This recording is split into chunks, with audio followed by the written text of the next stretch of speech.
Husband का अपनी made के साथ अफेयर हो गया था, तो वाइफ भी अपनी एम्प्लॉय के साथ अफेयर स्टार्ट कर देती है। उसी वक्त उसकी बेटी का भी उसी एम्प्लॉय से प्यार हो गया था। पैसों के चक्कर में सब लोग ऐसे डिसीजन लेते जो बहुत ही बुरे थे। इस प्यार और पैसों की जंग का अंत क्या होगा, ये हम आज के बारी movie the taste of the money 2012 की एक थ्रिलर कोरियन मूवी में देखने वाले हैं। अगर आपको एक्सप्लेनेशन अच्छा लगता है तो प्लीज लाइक और कमेंट जरूर कर दीजिएगा। बिना किसी देरी के एक्सप्लेनेशन स्टार्ट करते हैं। मूवी स्टार्ट होती है और हमारे मेन कैरेक्टर यंग को उसका बॉस यून जिस जगह पर वो इलीगल पैसे रखा करते थे वहां पर लेकर आया था। ये पूरा रूम पैसों से भरा हुआ है और वहां से वो 2 बैग्स भर लेते हैं। बॉस ने कहा कि तुम भी अपनी जेब भर लो, सब लोग ये करते हैं, पर यंग ने कुछ भी पैसे नहीं लिए। इसके बाद वो एक पॉलिटिशियन के पास आए। एक्चुअल में बॉस का बेटा जिसका नाम है चार्ली, इसने कंपनी में कुछ इलीगल चीजें की थी और इस वजह से पुलिस उसके पीछे थे। यून उसे जेल में नहीं देख सकता था, इसी वजह से पॉलिटिशियन को बहुत सारे पैसे उसने दे दिए। पॉलिटिशियन उसे कहता है कि चार्ली को पुलिस के पास भेज देना, उसे कुछ भी नहीं होगा। नेक्स्ट सीन में हम यून की वाइफ को देखते हैं जिसका नाम था बिग। चार्ली को छुड़वाने के लिए उसे थैंक यू कहती है। वो गुस्सा थी कि आजकल हर कोई उनसे पैसों की मांग करता है और पैसों की वजह से सारे काम उनके चल रहे हैं। उनके घर एक डिवोर्स बेटी है जिसका नाम है नामी। नामी यंग को लाइक करती थी, वो हमेशा उसके सामने झुका करता था, तो नामी उसे कहती है कि तुम्हें करने की ज़रूरत नहीं है। अपनी मदर की बात सुनकर उसने कहा कि हमने ही सब लोगों को आदत लगाई है, इसी वजह से हमसे वो हमेशा पैसे मांगते रहते हैं। मदर कहती कि इस सब चिल्लर की वजह से हमें कुछ भी फर्क नहीं पड़ने वाला। वो बहुत ही ज़्यादा अमीर थे। नामी यंग से बात करना चाहती थी तो उसे वाइन ऑफर करती है। यंग ने सारी पी ली और इसके बाद वो वहाँ से चला जाता है। चार्ली जहाँ छुपा हुआ था वहाँ से बाहर निकला और उसकी इंटरव्यू होती है। ये टीवी पर देखने के बाद जो कंपनी उनके साथ काम करने वाली है वो आदमी उनके घर पर पहुंचता है। ये एक अमेरिकन कंपनी थी, उस आदमी का नाम था रॉबर्ट। रॉबर्ट आकर उन्हें वार्न करता है कि अगर चार्ली पर कोई भी चार्जेस लगे तो उनके साथ वो काम नहीं करने वाला।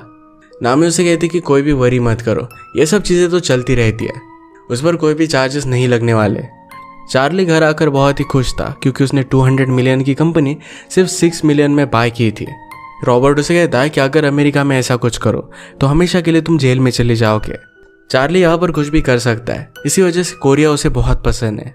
जिस तरीके से लॉ को मैनिपुलेट करते हैं ये सब कुछ सिर्फ उनके ग्रैंडफादर की वजह से पॉसिबल है क्योंकि उन्होंने बिजनेस स्टार्ट किया था। रॉबर्ट डिनर के वक्त बात कर रहा था कि कोरिया में किस तरीके से करप्शन चलता है, किस तरीके से इलीगल तरीके से बिजनेसेस पैसे कमाते हैं।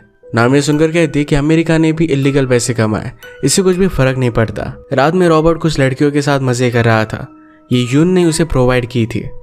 यंग को काम देते हैं कि रॉबर्ट के रूम में जाकर वो कैमरे इंस्टॉल कर ले, इससे उसकी रिकॉर्डिंग करेंगे और रॉबर्ट के खिलाफ जब जरूरत पड़े तो उसे यूज कर पाएंगे। ये काम सक्सेसफुल हुआ और यून यंग से कहता है कि तुम हमारे लिए 10 साल से काम कर रहे हो, अब तुम्हें एक अच्छा प्रमोशन मिल जाना चाहिए। यंग कहता है कि मुझे किसी भी काम से कोई भी प्रॉब्लम नहीं है। एक रात जब यंग अपने बॉस यून के पास गया तो नोटिस करता है कि बॉस का मेड के साथ अफेयर चल रहा है जिसका नाम है एवा। इस बात को इग्नोर कर देता है। नेक्स्ट सीन में हम चार्ली और रॉबर्ट को एक साथ देखते हैं।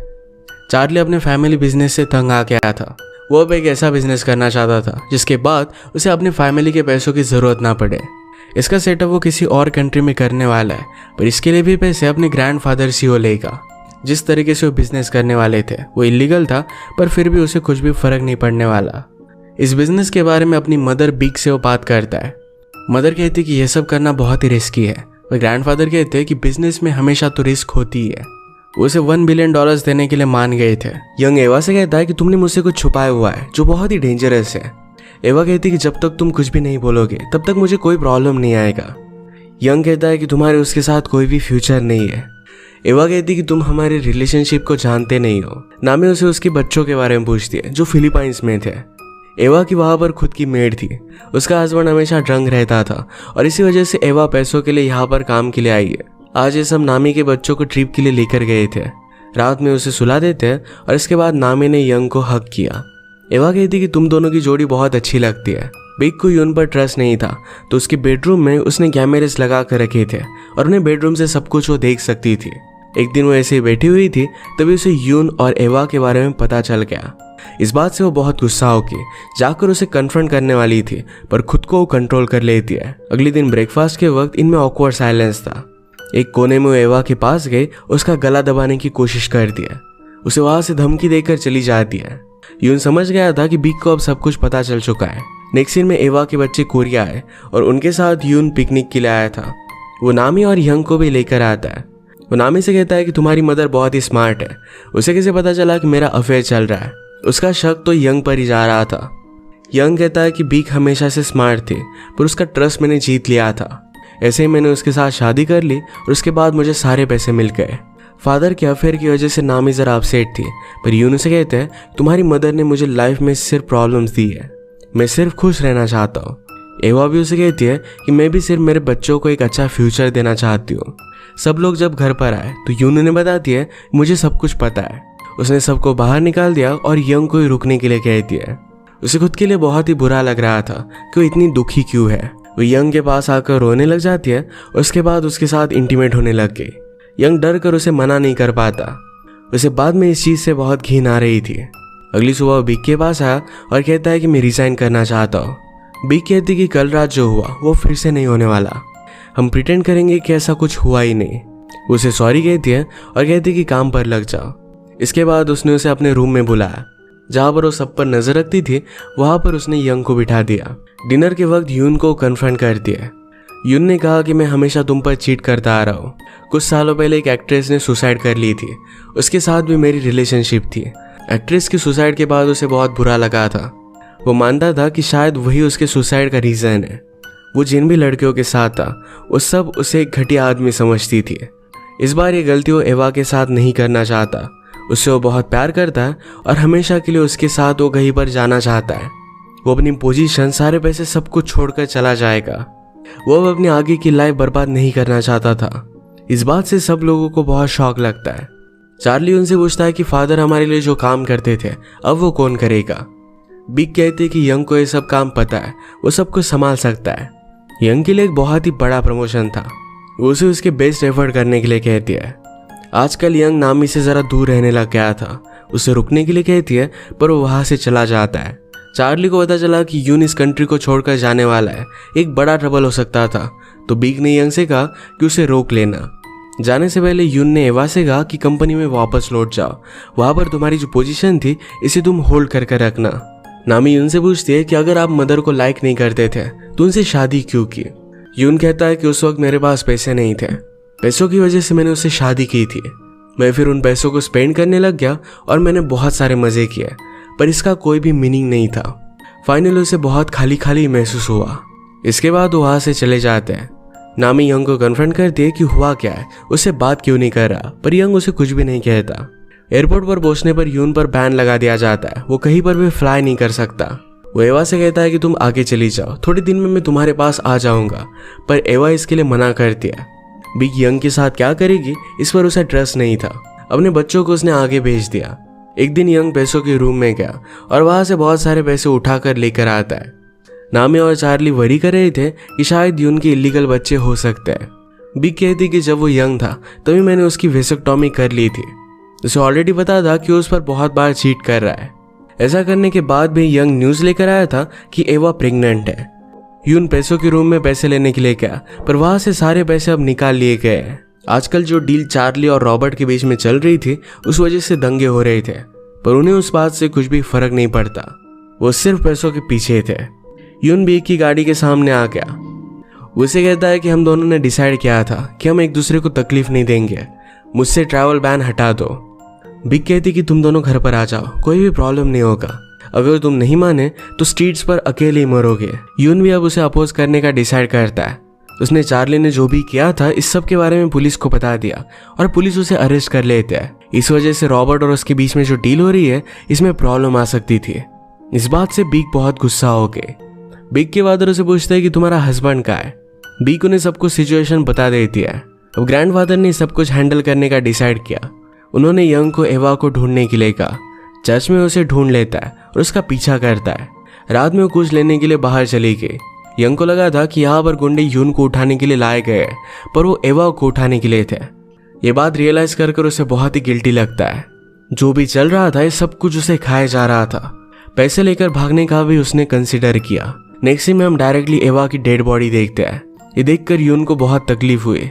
यंग ने जाकर उसे चेक किया, पर बिग कहती कि पुलिस के आने तक कुछ भी मत करना। यून बहुत ही ज्यादा डिप्रेस्ड हो गए थे। उनकी तबीयत खराब हो जाती है। एवा को ढूंढने के काम के लिए यंग को पैसे दिए गए। वो ग्रैंडफादर की राइट हैंड से पूछता है कि ये सब करने के बाद तुम्हें कैसा लग रहा है। वो कहती कि पैसों से सब कुछ बेटर हो जाता है।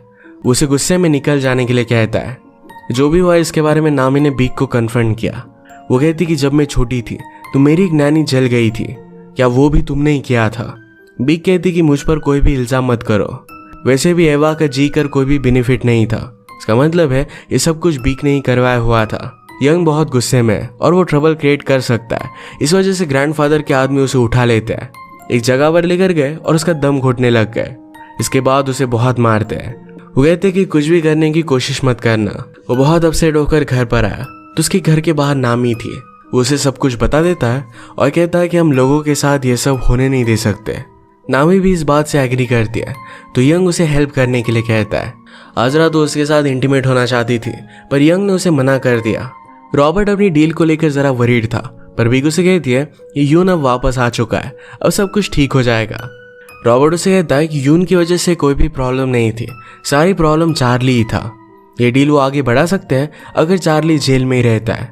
बिग भी इस बात के लिए मान जाती है। पैसों के लिए खुद के बेटे को जेल में रखने के लिए रेडी थी। घर पर यून ने खुद की नस काट ली थी। वो सबसे कहता है कि मैंने अपनी लाइफ को पूरी तरीके से वेस्ट कर दिया। एवा के साथ जो हुआ इसके बाद वो खुद के साथ जी नहीं सकता। बिग भी यहाँ पर आ गई तो यून कहता है कि मुझे तुम्हारा चेहरा नहीं देखना, तुम अपने फादर की भी दलाल थी, तुम पैसों के लिए कुछ भी कर सकती हो। मरने से पहले कंपनी में जो भी करप्शन हुआ था इसके सारे चार्जेस यून ने खुद पर ले लिए थे। इसका मतलब है चार्ली जेल से छूट जाता है। इन सब दिनों में नामी कंपनी की प्रेसिडेंट बन गई थी। ये पता चलने के बाद चार्ली उस पर गुस्सा हो जाता है। उसे यंग के सामने कहता है कि यंग तुम्हें जैसा लगता है वैसा है नहीं, उसके हमारी मदर के साथ भी संबंध है। इस बात से यंग बहुत गुस्सा हो गया, उसे गाड़ी से बाहर निकाल कर मारने वाला था। चार्ली को भी फाइटिंग आती थी तो यंग को ही इंजोर कर देता है। यंग ने जो भी हुआ था ये सब कुछ नामी को बता दिया। इसके बाद वो वहां से चला गया। अपने घर पर उसने चोरी कर जो पैसे रखे थे इस वजह से उसे बहुत बुरा लगता है। उसने एवा की डेड बॉडी ली और उसके कास्केट में सारे पैसे डाल दिए। मरने के बाद भी एवा को उसके बच्चों के लिए पैसों की जरूरत पड़ेगी। बिग यंग को अब और भी प्रमोशन देने वाली थी पर यंग उसे कहता है कि मैं रिजाइन करना चाहता हूँ। यहाँ पर उसका दम घुट रहा था और वो कुछ और करना चाहता था। बिग नामी से कहती है कि हम दोनों की उसके साथ रिलेशनशिप थी, अगर तुम उसके पीछे जाती हो तो ये सही नहीं रहेगा। जिस तरीके से वो सबको मैनिपुलेट करती है उसी तरीके से फिर से करने की कोशिश कर रही थी। नामी कहती कि तुम्हें किसी भी चीज से फर्क नहीं पड़ता, तुम सिर्फ पैसों के पीछे ही भागती हो। यंग को ग्रैंडफादर की राइट हैंड धमकी दे रही थी, कहती कि हम दोनों एक ही टाइप के हैं। ये नामी देख लेती है और कहती है कि अगर तुमने कुछ भी किया तो मैं तुम्हें छोड़ूंगी नहीं। नामी यंग को कहती कि तुम एक अच्छे आदमी हो।